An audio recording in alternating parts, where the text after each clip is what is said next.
Trust me, I get it. You're super busy leading your church and you already don't have enough time to do all the different things on your plate. So when it comes to getting out announcements and all the communications you need to send out on time as a leader, I can understand why you might want to just type something once and then be able to copy and paste the same thing into all of your different communication channels, onto your Facebook, same message to your email, same message in your announcements, same message in your bulletin, same thing, copy and pasted to your website. But taking this kind of shortcut is a really big mistake.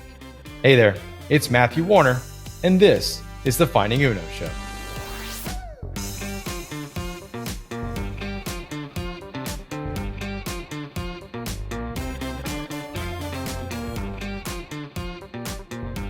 And welcome back to the Finding Uno Show. Who's Uno? Oh, you know Uno. He's that one lost sheep the shepherd leaves the 99 to go after, and we are here to help you find him. I'm your host, Matthew Warner. I'm here with my co-host, Matthew Sewell. What's going on, Matt? Hey, not a whole lot. Another good day. Another great day. Yeah, another great day. So today we are talking about a shortcut we see a lot of churches take. And like I said in the lead-in, I totally get why you want to take it, but I just shake my head when this comes up because I see how it can hurt a lot of different communications efforts. Yeah, it's one of those. This is like a classic case of it sounds like a really good idea, and it sounds like it's going to save you a ton of time. But not only one, I always go back to the same thing as the thing of, would you like this? Like, put yourself in the shoes of the person that you're sending and pretend like you're just preparing to unsubscribe, right? I always like to look at it from that perspective. But then also it reminds me, one, it's not a new idea. It seems to have at least come up in the technology space. What was it, around maybe 2008? Because it sounds eerily familiar to Ryan Howard's startup project called Woof, right? Am I on the right track there? Hey, I'm Woof. I'm Facebook. What's up, Facebook? I sent you a Facebook message yesterday. I still haven't heard anything back. You should have sent me a woof. A what? When you send a woof, it goes to your home phone, cell phone, email, Facebook, Twitter, and home screen, all at the same time. Woof. Woof.com. Yeah, so I think that was season 7 or something of The Office. Woof, woof, you send a woof. But a woof was like you type one message and then it like faxes you and texts you and emails you and calls you and sends it on Facebook and every other social network. And it was a big joke at the time, but you've seen forms of this in other tools. Usually it's in more like emergency, like communication software, which I get. Like for an emergency, I need the message to go out on every channel that it can. And it's just get it out and make sure the person sees it as soon as possible. So I can see that in some emergency notification tools, but like 99.99% of your communications are not this way as a church. But I get the motivation. So you have a really busy communications director, ministry leader, someone putting together the bulletin. And so they just don't have the time to really cater each message to each channel. And so you write the same paragraph about something going on, and it's the exact same thing that gets read in the announcements on Sunday. It's the same thing copy and pasted onto the Facebook announcement. It's the same thing copy and pasted into the email, into the website, into a text message, into every channel you can possibly get it into. It's just the same thing. And so I get the temptation to want to do this. And we've seen, because if you go to a church leader and say, how could we make your life easier? What could we do that would save you time? And so that's their answer a lot of times. And it's interesting because Flocknote took this route early on. So we've been around about 10 years now. And when we first started out, it was more of a woof type concept. It was type your message once and it goes out via email, text message, Facebook, Twitter, phone call, all those different things onto your website, all without you having to do anything. And if you ask a church leader, like, does that sound good? They go, absolutely. That sounds like it would save me a ton of time because I'm always having to worry about all these different channels. So it makes sense why it gets developed. The problem is that it makes all of your communications pretty bad at what they do. So every one of those channels should be written differently because it's a different type of communication. And so that's one thing, is like the way you write something for an email is different for a text message, is different for Facebook, is different for the bulletin. It's different if you're going to speak it out loud as an announcement with people standing in front of you. It's different than what would go on a flyer that's going to be used in a different context and handed into someone's hand as they're walking out.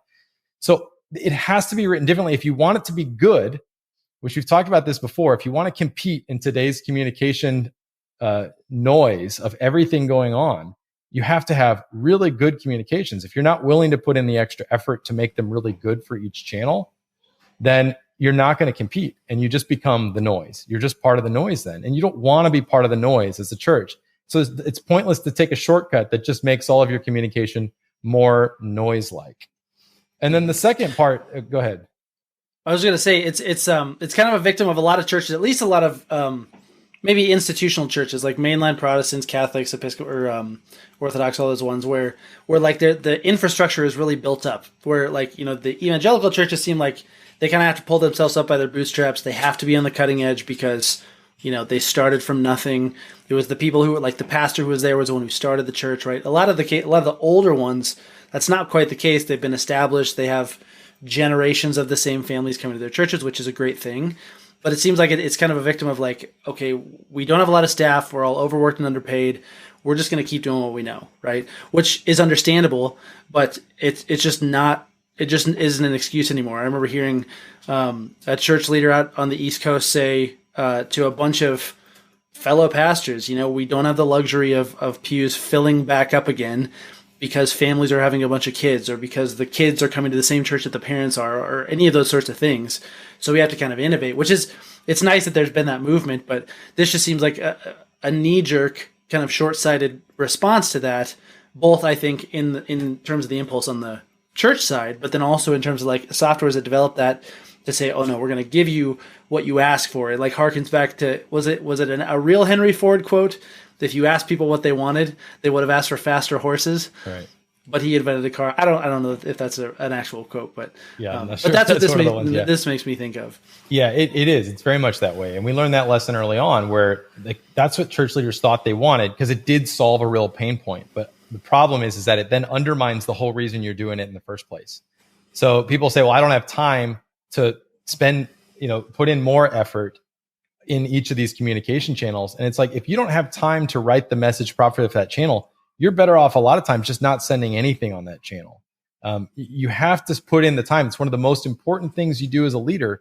Communication is the lifeblood of your leadership. If you're not making it great, don't expect great results. And so that's you have to put in the time for each channel because each one's different. Second, like most people don't need all communications on all channels. So we learned this early on where a lot of times you have two things to balance here. You have the preference of the recipient. So it's like, maybe I don't want text messages from you. And so you want a system, and we do this in Flocknote, where it's like, if you send a text message out on Flocknote to a group, but the person said, I didn't want text messages from this group, I only want emails, it will actually reroute the text message as an email, and the person will still get the text message, but it comes as an email because that was their preference. So in the end, you want their preference to override it. But here's what happened early on with Flocknote is when everything went out by email and text, for example, and Facebook and Twitter, we'll throw all those in there. But let's just to simplify it, we'll say it went out over email and text. Mm-hmm. Most communications don't need to go on both. So most people, most of the time, don't want them on both channels. If it's an email, I'll get to it when I read my email. I don't need a text message telling me I have an email to go read. And a lot of things are longer form or have more information. So what's in an email is going to be very different from what you can put into a text. So the context of what type of communication is very different depending on, or you would choose a different channel based on that context. And so you have to have a balance of the preference of the person, but ultimately what really drives it is the leader, because does this need to go out on a text or does this need to be just an email that goes out to everybody? Do we need another post on the Facebook page, or does this need to be something else put somewhere else? And so the leader has to make that determination. And usually you rarely want it. Like I said, other than real emergencies, do you want it going out on all channels all the time? So you're going to pick a channel and you're going to write it just for that channel and have it go out and be really effective, hopefully, at that particular channel. And so when you get into where you're trying to force it down all channels, you end up with people that are really annoyed at you because they don't want it on all channels. And at the end of the day, like, I need the stuff that's appropriate for an email sent to me via email. I want the stuff that's appropriate for a text texted to me, but I have to leave that in the hands of the leader. And so that's generally how most communications, that's my general preference for most communications from my church. And so you have to have a tool that puts that power into the hand of the leader while still giving the recipient the ability to override it if they really want to. And so that's how Flocknote evolved into what it is now, where you have so much more control there, and you really want to help leaders write appropriately for the channel. So if you're going to write an email, write a great email. It's different tactics than writing a great text message, than writing a great Facebook post, than writing a great announcement that you're going to get up in front of people on Sunday and announce. Mm-hmm. Yeah, well, it also assumes too that Facebook and Twitter are always important for churches to have. Like maybe an inner city parish where it's huge, or like a really young adult population. But even that, like, I don't know about you, but like I don't really like going on Facebook, and I'm trying to use Twitter less. And I don't know of any churches on Twitter where it would be worth following. Just as one example. Yeah. Right now, like it just assumes that you have to be on that there has to be kind of a hierarchy of importance, because you do have time limitations as a church leader. There is going to be a finitude to, like, a finiteness to how much attention people have. And it's again, just assuming that the church is what people care about most, which in a certain context, absolutely. But in terms of the grand scheme of what everybody else has going on, for better or for worse, the church isn't at the center of most people's lives. It's important in it, but it's not something that they're necessarily going to be going and paying attention to. And what we always say too is you want to be reaching the unreached, and there's the assumption there that, oh, if I'm on Facebook, I'm going to raise more money, or if I'm on Twitter, I'm going to, attract the people who aren't paying attention. But in reality, they probably, maybe don't even know about your church, but they might be willing to send a text to join a Bible study group, or get a text from the pastor every week, or give you their email address to find out a little bit more about something or other, right? But it's assuming that you need to be on all of those things, and it's a lot of times there's kind of a lack of intentionality because there's I don't have time, so let's just be on all of them and blast the same thing to everybody, which is, again, super understandable, but just not very smart in the long run. Well, right? That's the trouble. That's the irony, is you end up, if you're going to be on a social network like that, and social networks are unique here. I agree with you that you don't assume that you have to be on them. They're probably much less important than you think. The people that are really engaged or want to do anything with your church, what you're doing, an email and text is usually the most appropriate for most communications. And I don't have much use for social networks for similar reasons, not just both personally. I had a personal experience as well, like you said, but from our experience with Flocknote, where as we've worked with thousands of churches now, we see how much time is wasted on those things for such little return. And that if all you did was had a great email list and a great ability to text message people when you need to, it's 99.9% of what you need. And so if you're going to spend 0.1% on those other things, fine. A little bit of this varies depending on your demographic of who you're trying to reach. So a youth minister might have some different things to consider here, depending on how much they're really getting onto social media and, engaging some of their youth. But outside of that, there's not a lot of benefit there, because what you see is a lot of churches say, well, we need to get on Facebook, we need to get on Twitter, we need to get on Instagram, we need to, get on these other TikTok, whatever the thing is. And because that's where the people are. But the irony is that when they go there, the people that like their Facebook page, that follow them on Instagram, that, follow them on Twitter or wherever, are the same group of most engaged people that are already reading their emails, already reading the bulletin, already paying attention to announcements, already, getting whatever announcement you want them to get. And so there's some exceptions to that, but mostly that's the case. And so it's not worth the extra effort you put on there. But all that aside, if you really do need to do Facebook, or you need to do Instagram, or some social network, the best way to do that is natively. So what that means is go to Facebook and use Facebook natively. Don't use some other third party that's just going to reroute stuff and post it on your page, because you're just going to be using all these social media networks badly in most cases. So that's the irony, is a lot of churches get on and they're reaching the same people they're already reaching other places, and they're using it badly in the second place. So it's not worth the extra effort they're putting in. But if you are going to do them and you want to do them well, you need to use them natively. Go and use them firsthand, like you're logged into Facebook or Instagram or in the app and you're doing the tool from its own interface, because that's how you're going to engage the best. That's how you're going to take advantage of the features you need to. That's where, again, you have to type things that are relevant to that social network. How are things communicated on there? Are you engaging people? Are you asking questions? Are you sharing different types of content that would be shared differently in an announcement or in a flyer or in an email, right? So that's kind of first. When it comes to social media, if you really are going to use social media and you want to use it well, you should use it natively. That's how the best churches do it. And it's how you're going to get started. Now, some pros can move on to some professional tools that help them monitor and do other things beyond that. But most churches are not there yet. They need to use it natively and use it well first, if they need to use it at all. So that's the social media part. But then you come back to some of the other channels. And were you going to say something on that?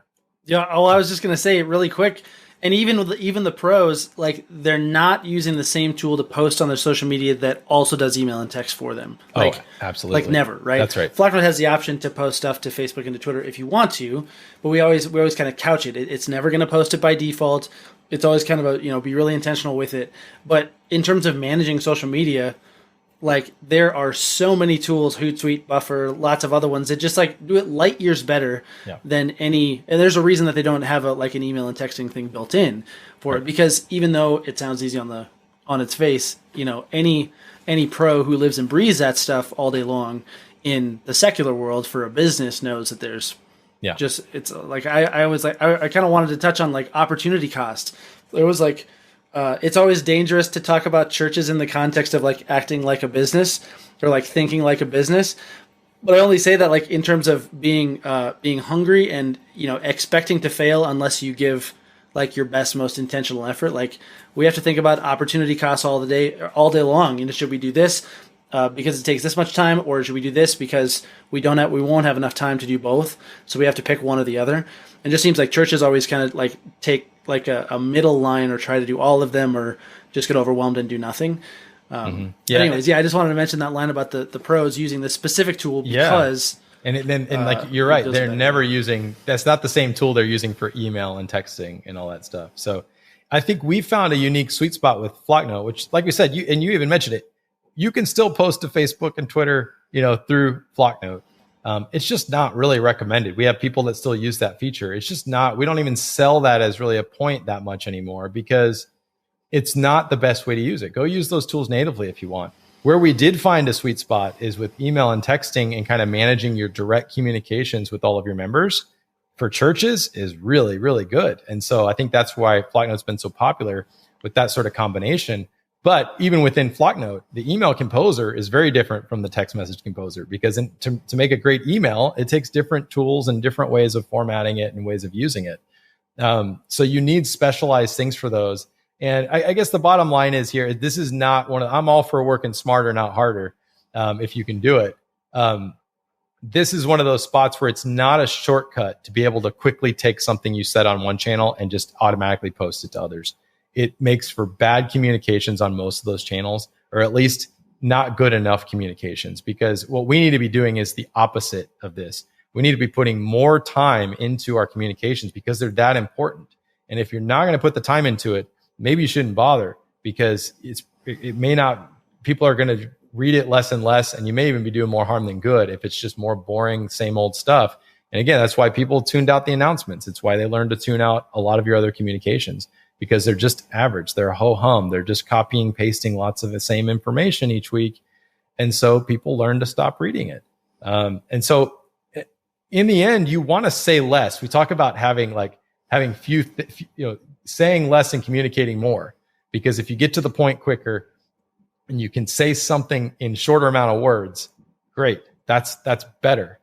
But to say less, you actually have to type a lot more. You have to do a lot more work and then cut pieces out, and do more work and cut more pieces out. That's what it takes to say less and communicate more. So it's actually putting more work into it. And that's why I kind of shake my head when these kind of things come up, because I hate to see church leaders take that bait, because I know why they do it, because it's look, you're overtasked already. You don't have the time. But this is one of those things you got to take the time on. because otherwise, why are you putting all the effort into that event, into this program, into your job, into the ministry that you're doing, to then go out and communicate it in a really ho-hum way that nobody wants to do it, So you got to put the priority on great communication, and that takes more work, not less. So this is a shortcut that, while it may save you time, it's actually going to make your communications worse and undermine the whole reason you're putting the communications together in the first place. So don't be tempted by those kind of shortcuts. And unfortunately, you got to find other ways to work smarter, not harder. But in this place is not a place to take a shortcut. Yeah. Awesome. Well, that covers it for our topic today. So before we head out, we're going to head on over to our People Got Church Problems segment and hear from a listener with a question.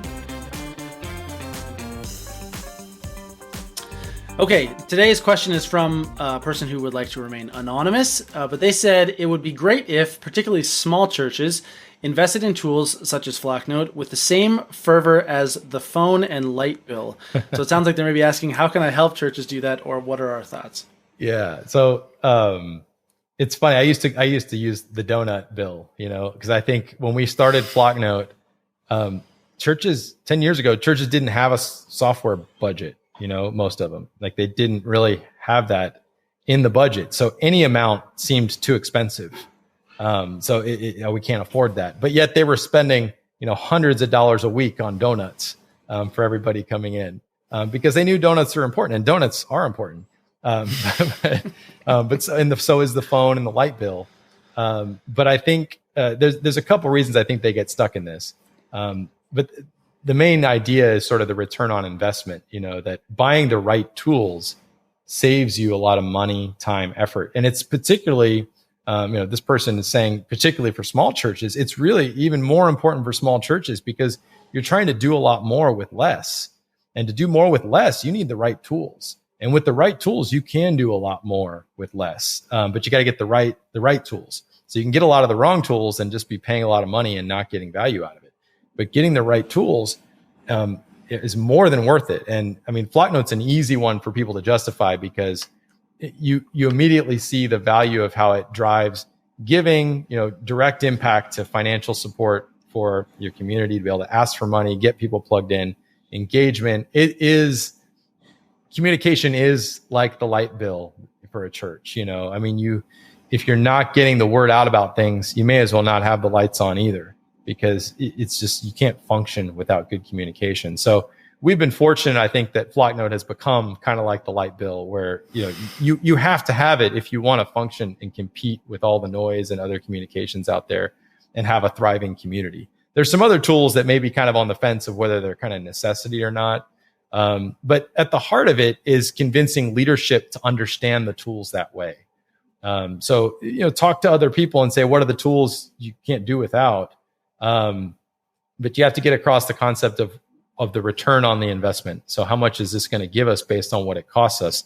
And the right tools are gold in that sense for a church. So you just have to think a little differently about it. But it's taken time for that to kind of catch on in churches as they've realized that these tools aren't just luxuries. They're not just extra things.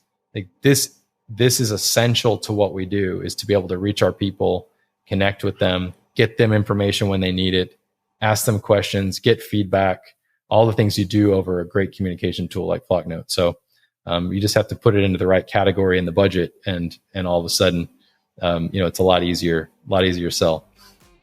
Yeah, awesome. Well, thank you, anonymous person, for this question. We appreciate you listening and sending that in. So one last thing before we go, be sure to hit the subscribe button, of course, and we're going to pass it over to our friend Liz to find out where Uno is today. Howdy everyone! This week Uno was spotted in San Ramon, California with our friends at St. Joan of Arc Parish. In this photo we have Marie, who is the Faith Formation Office Manager, and Raymond, who is the Ministry and Communications Director at the parish. And the folks at St. Joan of Arc have been longtime wonderful users of Flocknote, so it was really fun to receive this photo, and thank you, Raymond, for sending that along to us.